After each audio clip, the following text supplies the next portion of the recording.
এরকম খালি ধরে রাখো, কোন জলটা কিছুতেই কমছে না। না কিছু হবে না, ঠিক আছে? লাইন করা দিয়েছে। হিরুটাকে বলেছো? হ্যাঁ কাকা।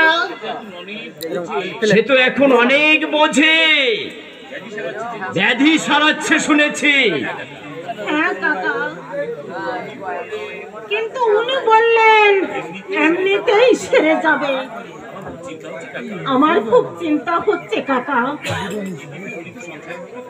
এদিকে উনি তো কোনো সংসারে খেয়ালই দিচ্ছে না, সারাদিন কি যেন চিন্তা করে আর ওই শ্মশানে গিয়ে পড়ে থাকে। আমি নিজেও একদিন দেখে এসেছি কাকা। তাই নাকি? হ্যাঁ কাকা। তাহলে তাহলে ওই শ্যামচাঁদ কবিরাজ তো ঠিকই কথা বলেছে। কি বলেছে কবিরাজ কাকা? বলেছে ওটা আসল হিরু আর নেই, ওই হরে বেটা হিরুর ভিতরে হিরু নামক একটা ভূত ঢুকিয়ে দিয়েছে। ওটার আসল হিরু নয় বাবা। হ্যাঁ আমি ঠিকই বলছি। আগের হিরু আর এখনের হিরুর মধ্যে অনেক পার্থক্য। আপনাকে আগেই বলেছিলাম কথা, আসল হীরামন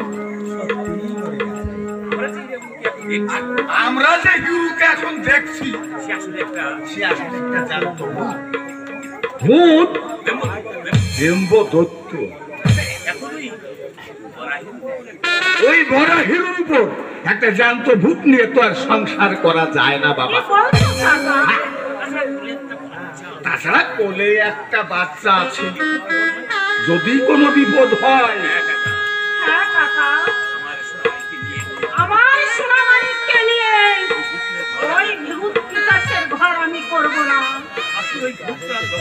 আপনি ওই ভূত তাড়ানোর ব্যবস্থা করুন,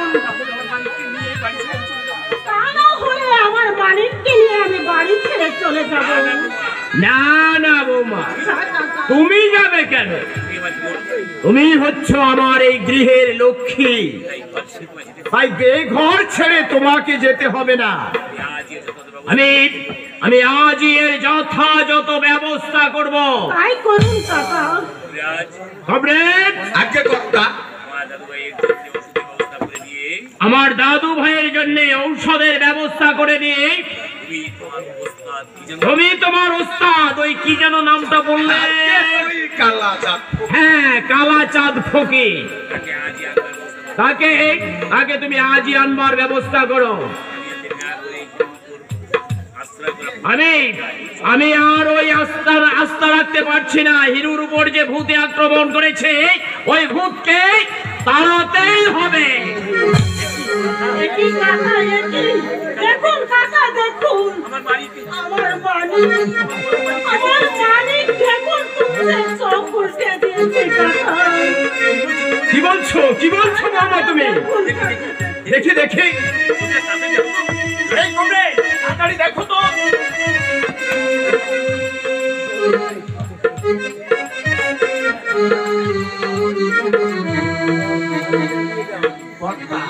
বলো কমরেড, এটা চোখ উল্টে একেবারে শক্ত বলো কি কমরেড? আর মনে হয় এটা ওই দেম্ব দত্তের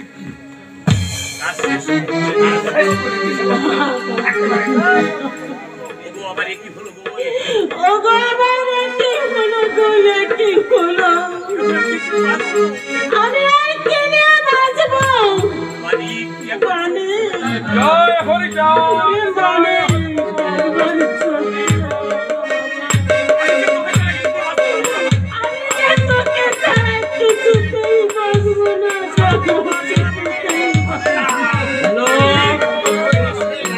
এসে গেছে।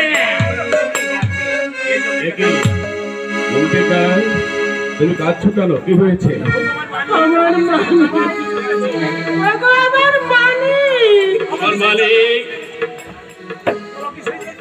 আমার মালিক আমাকে ছেড়ে চলে গেছে। না না না না, হতে পারে না, দেখি না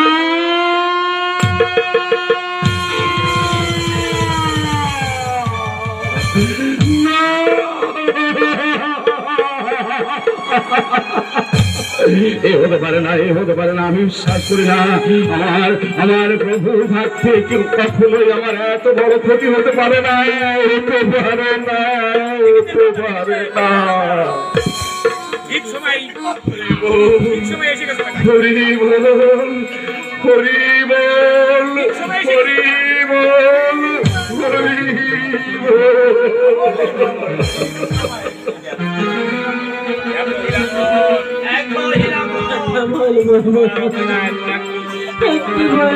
তোমার অবহেলায় আমার একমাত্র দাদু ভাই আজ মৃত্যু পথযাত্রী। কি বললেন কাকা? সে মৃত্যুর পথে?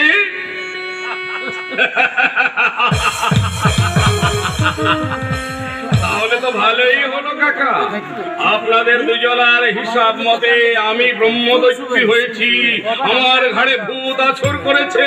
এবার আরো একটা হলো, এবার আপনি কি করবেন? আমার কথা তোমাকে ভাবতে হবে না মূর্খ। তুমি তুমি তোমার সন্তানের ভাবনাটাই একবার ভাবো। শোনো, তুমি যদি সত্যি সত্যি সাধু হয়ে থাকো তাহলে তোমার এই মৃত ছেলের দেহে তুমি প্রাণের সঞ্চার করে দেখাও। প্রাণের সঞ্চার? হ্যাঁ, প্রাণের সঞ্চার। দেখুন, জন্ম মৃত্যু সবই আমার প্রভু হরিচাঁদের হাতে। আমার তো কোনো শক্তি নেই কাকা, আমি কি করে বাঁচাবো? তবে তোমার এই সব বুজরুগি করে কি লাভ? শুনেছি তুমি খুব বড় বড় কাজ করে চলেছ, ঘরের উপর দিয়ে তুমি হেঁটে চলেছ, ঘরকে বাঁচিয়েছ। এখন নিজের ছেলের বেলায় একেবারে সব কিছু হারিয়ে গেল। কিছুই হারায়নি কাকা, কিছুই হারায়নি। আমার দয়াল পতিতি পাবন হরিচাঁদ ঠাকুর যদি আমায় কৃপা করে তাহলে এই মরা বাঁচানো তো তুচ্ছ। আমি এক মুহূর্তে এই সমগ্র বিশ্বটাকে প্রাণ দিয়ে ঢুকিয়ে ওই সমুদ্রের জলে নিক্ষেপ করতে পারি। তাহলে একবার চেষ্টা করে দেখো, আমার বুকের মানুষ যদি বাঁচে তাহলে তোমার ওই ঠাকুরকে আমি ফুল চন্দনে পুজো করব।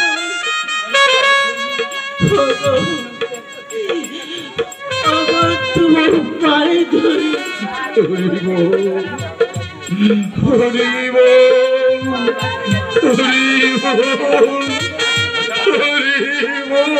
গোসাই, তোমার ওই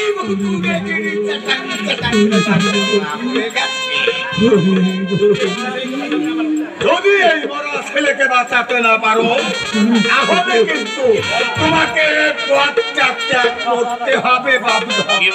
কি বললেন আপনি কবিরেজ কাকা? পথ ছেড়ে দিতে হবে? না না কবিরেজ কাকা, না। যার জন্য আমি আমার এই দেহ মন প্রাণ স্ত্রী পুত্র সংসার সব কিছু বিসর্জন দিয়েছি, সব কিছু চলে গেল, আমি ওই পথ থেকে ফিরে আসতে পারবো না, ওই পথ আমি ছাড়তে পারবো না। তবে হ্যাঁ, আমি চেষ্টা করে দেখতে পারি।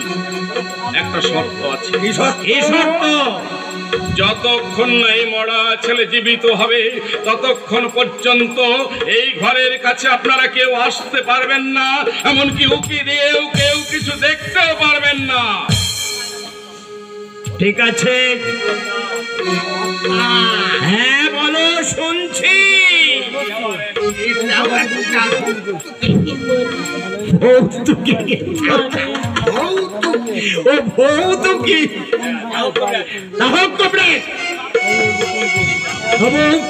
তবু আমি ওর শর্তটাকে মেনে নিলাম। এই শর্তে যদি আমার দাদু ভাই বেঁচে ওঠে তাহলে বুঝবো তুমি সত্যি সত্যি মৃত দেহে প্রাণের সঞ্চার করতে পারো। আর যদি না পারো তাহলে তোমার ওই ভৌতজ্ঞ ভৌতবাদী আমি সারা জীবনের মতো একেবারে সঙ্গ করে দেব।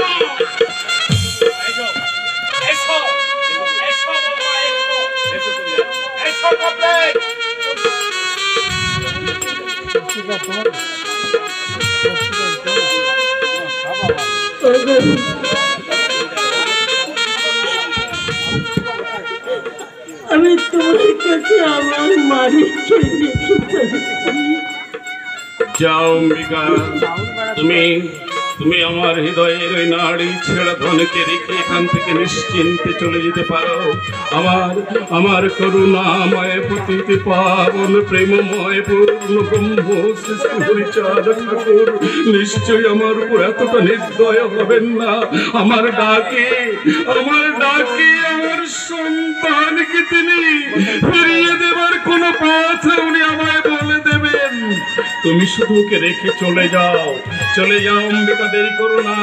ওকে রেখে তুমি এখনই চলে যাও।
কাকা, আপনি যে এখনো দাঁড়িয়ে, আপনি যাবেন না?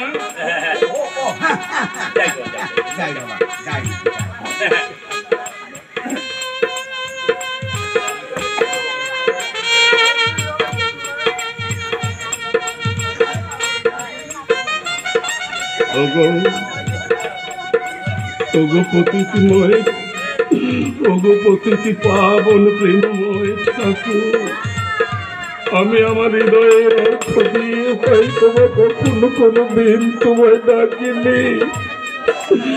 ওগো দয়াল, আজ তোমায় ডাক দিয়ে বলছি, ওগো প্রভু, আমায় বলে দাও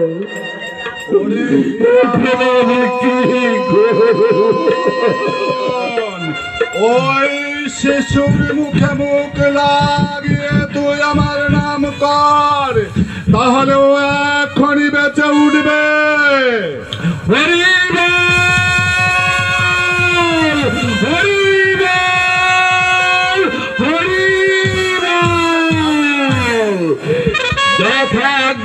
প্রভু, তোমার আদেশ আমি অক্ষরে অক্ষরে পালন করছি।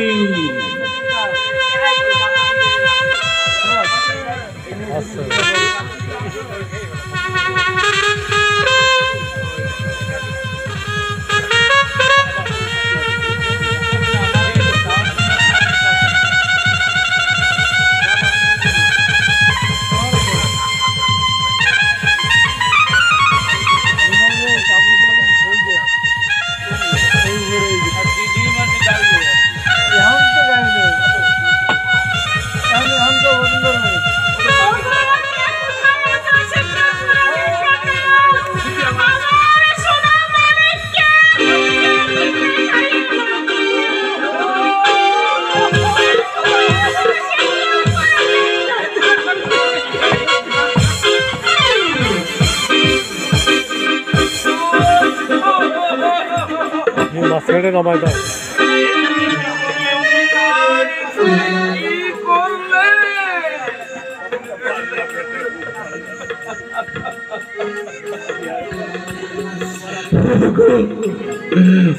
দয়াল, পারলাম না, তোমার আদেশ আমি পালন করতে পারলাম না, বাধা দিল আমারই অর্ধাঙ্গিনী।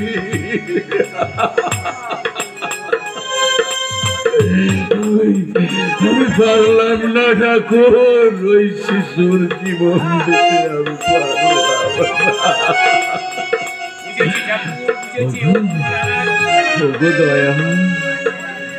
দয়াল, আমি বুঝেছি, আমি বুঝেছি ঠাকুর, এও তোমারই খেলা।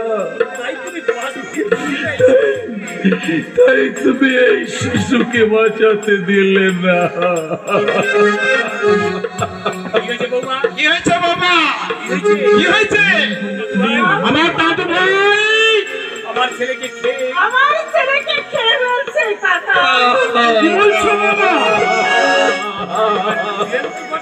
এবার বুঝলেন তো কর্তা, কচি মরার লোক ভূত পিশাচ সহজে ছাড়তে পারে না।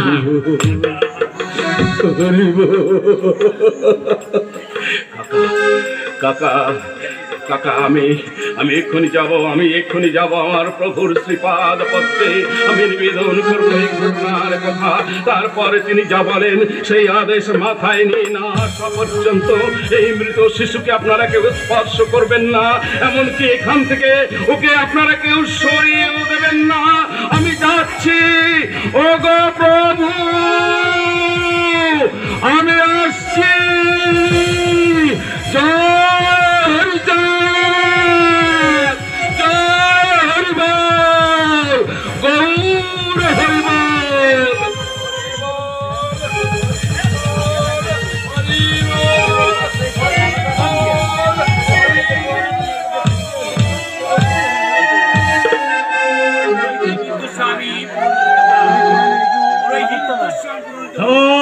তোর ওই হীন উদ্দেশ্য আমি কখনো কোনোদিন পূর্ণ হতে দেব না হারামজাদা। তাই এই মৃতদেহটাকে আগুনে পুড়িয়ে ফেলতে হবে গোপরেজ। ওই হিরু আবার ফিরে এসে নতুন একটা ভক্তি আনবে। ঠিক বলেছ, একদম ঠিক বলেছ হরমোন। এই বাবা হরমোন, এই তাড়াতাড়ি এদিকে এসো তো। বেরিয়ে গেল কেন কাকা? আরে মূর্খ, ও হীরামন নয়, যাকে আমরা দেখছি বহু হিরুর দেহ আশ্রিত মরা খেকো একটা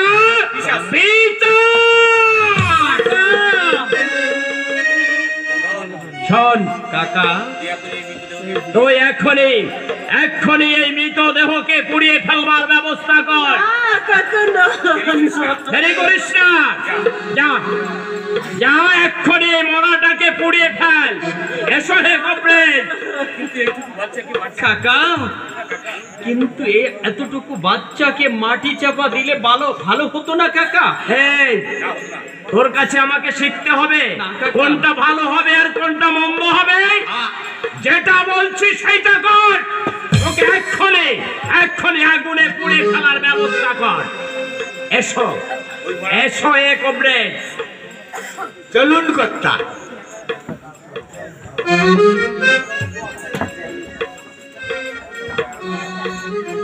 বৌমা,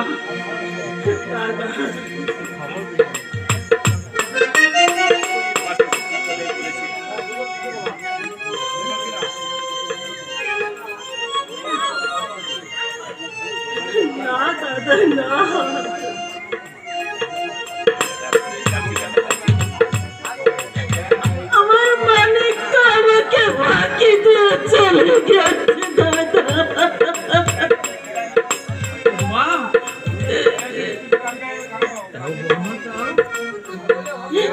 না দাদা না।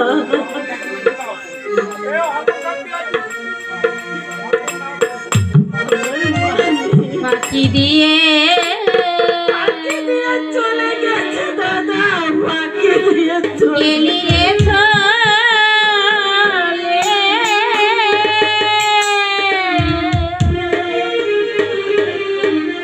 কান্দে তোমার আভার,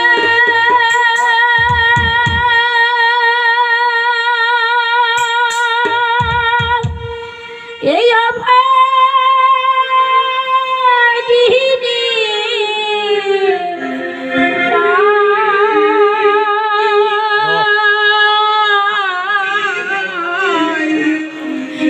ওরে কুকায়া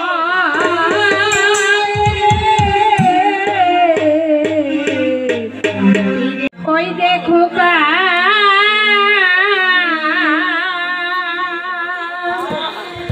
ডুবলা বেলা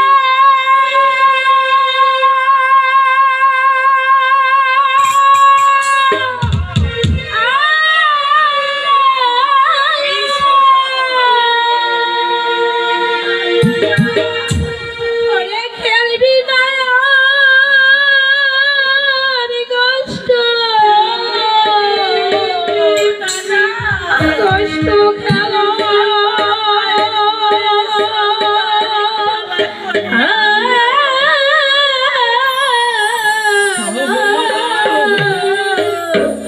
ওই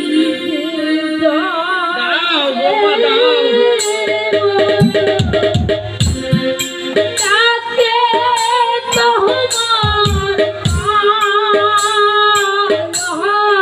রইতে যাবে রে মোহন, তাকে তোমার মায়া ভাই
ফিরে আয়